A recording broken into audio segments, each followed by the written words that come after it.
పాలు పోసి పెంచిన పాముకైనా విశ్వాసం ఉంటుందేమో, కాని అన్నం పెట్టిన వాడికే సున్నం పెట్టాలనుకునే కొందరు మనుషులకు మాత్రం కృతజ్ఞత అస్సలుండదు.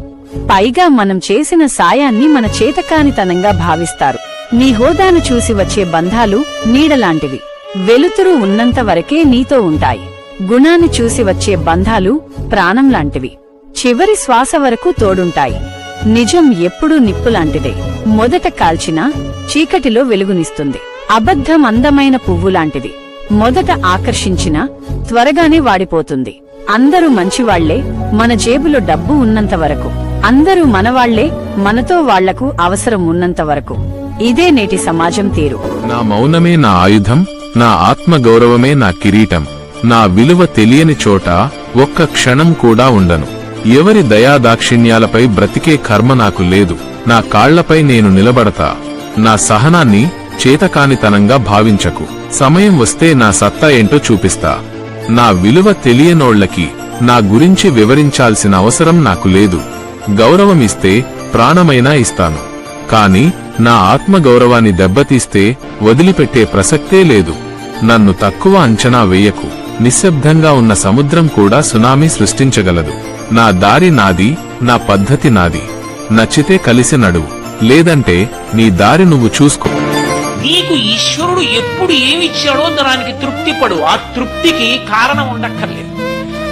కొంతమంది కూర్చోలేని వాళ్ళు ఉన్నారు, కూర్చుంటున్నావు. నడవలేని వాళ్ళు ఉన్నారు, నడుస్తున్నావు. చూడలేని వాళ్ళు ఉన్నారు, చూస్తున్నావు. వినలేని వాళ్ళు ఉన్నారు, వింటున్నావు. ఈశ్వరుడు నీకు ఇచ్చిన దానికి ప్రతి క్షణం తృప్తితో ఓలలాడిపోవాలి. ఎన్ని మాటలు కృతజ్ఞత చెప్తావు. అది మానేసి ఎప్పుడు ఏదో పోయిందాన్ని తలుచుకుని ఏడవడం కాదు. వచ్చేదాన్ని ఊహించుకుని అలా జరిగితే బాగుండని కనుబొమలు ఎగరేయడం కాదు. ఇప్పుడు ఇక్కడ నీకు ఈశ్వరుడు వర్తమానంలో ఏమిచ్చాడో దానితో తృప్తిగా ఉండడం అలవాటైతే వాణ్ణి మించిన భాగ్యవంతుడు లేడు. బాధపడింది చాలు, ఇంకా ఎక్కువగా ఆలోచించకు. జరిగేది ఎలాగో జరుగుతుంది. నీ ప్రమేయం లేకుండా నువ్వు బాధపడే పరిస్థితి వచ్చిందంటే అది కాలం నేర్పే గుణపాఠమనుకో. పరిస్థితులను అర్థం చేసుకుని బ్రతకడం తప్ప వేరే మార్గం లేదు. ఎందుకంటే మన జీవితం ఎప్పుడు మనం కోరుకున్నట్టు ఉండదు. గుర్తుపెట్టుకో. తుక నీది, చావు నీది. మధ్యలో ఈ నాటకాలాడే జనాలు మాత్రం నీ వాళ్ళు కాదు. అవసరం ఉన్నప్పుడు ఆమడ దూరం నుండి పిలుస్తారు. అవసరం తీరాక పక్కనున్నా పట్టించుకోరు. ఇదే నేటి సమాజం. నీ స్థాయిని బట్టి పలకరింపులు, నీ స్థితిని బట్టి ప్రవర్తనలు. ఇక్కడ మనిషికి విలువ లేదు. మనిషి దగ్గర ఉన్న వాటికే విలువ. అవసరాలకు వాడుకునే వాళ్లే తప్ప ఆప్యాయంగా ఆదుకునే వాళ్లు లేరు ఈ కలికాలంలో. సాయం చేయమంటే ఒక్కడు రాడు, కానీ సలహాలు చెప్పమంటే 10,000 మంది వస్తారు. 10 రూపాయలు సహాయం చేయడానికి ఎవడు ముందుకు రాడు, గాని నీ గురించి 10 రకాలుగా మాట్లాడమంటే నీ వెనక ఆ నీతి లేని కుక్క నీ వెనక 10 రకాలుగా మాట్లాడతాడు. మళ్ళీ ఏ ఒక్కడు 10 రూపాయలు పెట్టాడు. మనం ఎవడైనా పెడతాడా? ఎవడైనా ఇస్తాడా? కానీ మన గురించి 10 రకాలుగా మాట్లాడమంటే మాట్లాడతా. ఆ 10 రకాలుగా మాట్లాడే మాటల గురించి నువ్వెందుకు అంత వైబ్రేట్ అవుతున్నావు? ఎందుకు అంత ఏడుస్తున్నావు? ఎందుకు అంతగా చింతిస్తున్నావు? నువ్వేంటో నీకు తెలుసు. నువ్వేంటో పైన నిన్ను చూస్తున్నా ఆ భగవంతుడికి తెలుసు. కాబట్టి నువ్వు ఎవరి దగ్గరైనా నిలబడాలంటే ఎక్కడా భయపడకుండా నిలబడు. గెలవాలంటే కష్టాలను ఓర్చుకోవాలి. ఎదగాలంటే గతాన్ని మర్చిపోవాలి. బ్రతకాలంటే ఇష్టాలను మార్చుకోవాలి. గాయం లేనిదే గెలుపు రాదు. కష్టం రానిదే కిరీటం దక్కదు. పడే బాధను చూసి భయపడకు. అది నిన్ను బలహీనపరిచేందుకు కాదు, బలమైన వ్యక్తిగా మార్చేందుకు వస్తుంది. అయస్కాంతానికి శక్తి ఉన్నంత వరకే ఇనుప ముక్కలు అతుక్కుంటాయి. అలాగే నీ దగ్గర ఆకర్షించే శక్తి అంటే డబ్బు, హోదా లాంటివి ఉన్నంత వరకే ఈ మనుషులు అతుక్కుంటారు, లేదా నిర్దాక్షిణ్యంగా నిన్ను విడిచి వెళ్లిపోతారు. ప్రతిరోజు కష్టపడి పని చేసేవాడు సండే రోజు కూడా సెలవు తీసుకోకుండా కష్టపడి పని చేస్తున్నాడంటే అతనికి డబ్బు మీద వ్యామోహం కాదు, అది కుటుంబ బాధ్యత. కుటుంబ విలువలు తెలిసిన వాడికి, కుటుంబ బాధ్యతలు తెలిసిన వాడికి రాత్రి పగలు అంటూ తేడా ఉండదు. కావాలంటే కుటుంబం కోసం తన జీవితాన్ని కూడా త్యాగం చేయగలడు. నీ విజయాన్ని నీకంటే చిన్నవాళ్లతో పంచుకో. వాళ్ళు నిన్ను మనస్ఫూర్తిగా అభినందిస్తారు. నీ ఓటమిని నీకంటే పెద్దవాళ్లతో పంచుకో. ఓటమిని ఎలా అధిగమించాలో వాళ్ళు నేర్పిస్తారు. ఆడేమనుకుంటాడో ఈడేమనుకుంటాడో కాదు, నువ్వేమనుకుంటున్నావో అదే చేసి. నిన్ను అన్నోడెవడు? నీకు కష్టం వస్తే సాయం చెయ్యడు. ఇష్టమో కష్టమో నష్టమో ఏదైనా నీకు అనుభవాన్నిస్తుంది. ఎగతాళిగా నవ్వే వాళ్ళని నవ్వని, అసూయతో ఏడ్చే వాళ్ళని ఏడవని. నువ్వు మాత్రం నీలాగే ఉండు. ఏదో ఒకరోజు ఆ నవ్విన వాళ్లే ఏడ్చిన వాళ్లే నీ సాయం కోసం నీ దగ్గరకు వస్తారు. బలహీనులు మాత్రమే ప్రతీకారం కోరుకుంటారు. బలవంతులు మాత్రమే సహించగలరు. కాని బుద్ధిమంతులు జరిగిన దాన్ని గుండెల్లో పెట్టుకోరు. అది ఒక పాఠంగా మార్చుకుని ముందుకు నడుస్తారు. కోపం నీ శక్తిని తినేస్తుంది. క్షమ మాత్రం నీ స్థాయిని పెంచుతుంది. గతం మీద యుద్ధం చెయ్యకు. నీ భవిష్యత్తు కోసం పోరాడు. ప్రతీకారం కాదు, నీ విజయమే నీ సమాధానం. ఎన్ని రకాలుగా ముస్తాబు చేసినా రాయి రత్నం కాదు. ఎవరు ఎంత నాశనం చేద్దామని ప్రయత్నించినా రత్నం తన ప్రకాశాన్ని కోల్పోదు. అలాగే నిన్ను తక్కువ చేస్తూ ఒకడు వాడి గురించి గొప్పలు చెప్పుకుని తిరుగుతున్నంత మాత్రాన నీ విలువేమీ పడిపోదు. గుర్తుంచుకో, నీలో విషయం ఉన్నంత వరకు ఎవ్వడూ నిన్ను ఏమీ చేయలేడు. నీ నాశనం కోసం ఎన్ని రకాలుగా ప్రయత్నించినా నిన్ను ఆపలేడు. నిన్ను మించి ఎప్పటికీ ఎదగలేడు. ప్రతి ఒక్కరికి ఒక టైం వస్తుంది. ఆ టైం వచ్చేదాకా బాధలు, అవమానాలు అన్నీ ఎదుర్కోవాలి. ఒక అద్భుతమైన క్షణం చాలు మన తలరాత మారడానికి. మన జీవితాన్ని ఎప్పుడూ ఒకరితో పోల్చుకోకూడదు. ఎందుకంటే సూర్యచంద్రులు మనకు ఇద్దరు వెలుగునిచ్చేవాళ్లే. కానీ ఎవరు గొప్ప అంటే మనకు సమాధానం దొరకదు. ఎవరి టైంలో వారే గొప్ప. మనం కూడా అంతే.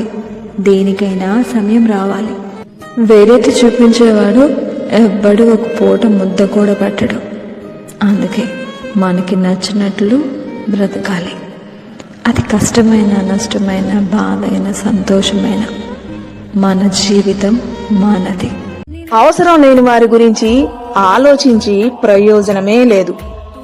వాళ్ళు బంధువులైనా స్నేహితులైనా ఎవరైనా సరే, మన విలువ తెలియని వాళ్ళతో ఏం మాట్లాడినా, వాళ్లకు ఏం చేసినా మన విలువ ఎప్పటికీ తెలియదు. నువ్వెంత మంచిగా నడుచుకున్నా నీ చుట్టూ జరిగే కుట్రలు జరుగుతూనే ఉంటాయి. నీ దగ్గర సాయం పొందినోడు కూడా పక్కకెళ్లి నీ మీద చాడీలు చెప్పే రోజులు ఉంటాయి. ఒక మనిషి మంచితనం ఈ కలియుగంలోనే కాదు, పూర్వ యుగాల్లో కూడా చేతకానితనంలాగే అనిపించింది. అందుకే చేతులు కట్టుకుని కూర్చుని సర్లే దేవుడు చూసుకుంటాడని వదిలేస్తే రోజూ నీ మీదకి విమర్శనాస్త్రాలు వస్తూనే ఉంటాయి. బుద్ధి చెప్పాలి. మళ్లీ నీ జోలికి రావడానికి భయపడేంతలా. మనకేం జరుగుతుందో ఎవరికి గ్యారంటీ లేదు, ఏమి గ్యారంటీ లేదు. నా ఫీలింగ్ ఒకటేనండి, ఎప్పుడు ఎవరికి చావు వస్తుందో, ఎప్పుడు ఎవరికి ఏమొస్తుందో మనకు తెలియదు. మన చేతిలో లేదు. మనం ఎప్పుడు పుట్టామో మనకు తెలియదు, మనం ఎప్పుడు చచ్చిపోతామో మనకు తెలియదు. దీంట్లో నాకు వచ్చిన లెసన్ ఏంటంటే, బ్రతికినంత కాలం వీడిని తిట్టుకొని, ఆడిని తిట్టుకొని, వీడేం చేశాడో, వాడేం చేశాడో, వీడిని నేను ఎలా అనగదొక్కాలా, వాడి దగ్గర నేను ఎలా డబ్బులు సంపాదించాలా, ఎవరిని ఎలా ఇదంతా వద్దు. ఈ ట్రాష్ ఇదంతా. నువ్వు ఆనందంగా ఉన్నావా లేదు? చచ్చిపోయే ఆ మరుక్షణం నువ్వు ఆనందంగా ఉండాలి. ఎన్నిసార్లు ప్రయత్నం చేశావు? ఒక్కసారి. ఒకేసారి ప్రయత్నం చేసి వదిలేసేది మామూలు మనిషి. కానీ నువ్వేదైనా అసాధ్యమైంది సాధించాలంటే ఇది నేను చేసి తీరుతానంటూ ఒక ఏకాగ్రత, ఒక పట్టుదలతో మళ్ళీ మళ్ళీ మళ్ళీ మళ్ళీ ప్రయత్నం చేయాలి. అప్పుడు ఏదో ఒక రోజు నువ్వు విజయం సాధిస్తావు. సింహం అడవికి రాజు అని ఎవరూ పట్టం కట్టలేదు. తన దమ్ము, ధైర్యమే దాన్ని రాజుని చేశాయి. నేను అంతే. తల వంచి బతికే అలవాటు లేదు. తలరాత మార్చుకునే సత్తా నాకుంది. నా గురించి ఎవరికీ సంజాయిషీ ఇవ్వాల్సిన అవసరం నాకు లేదు.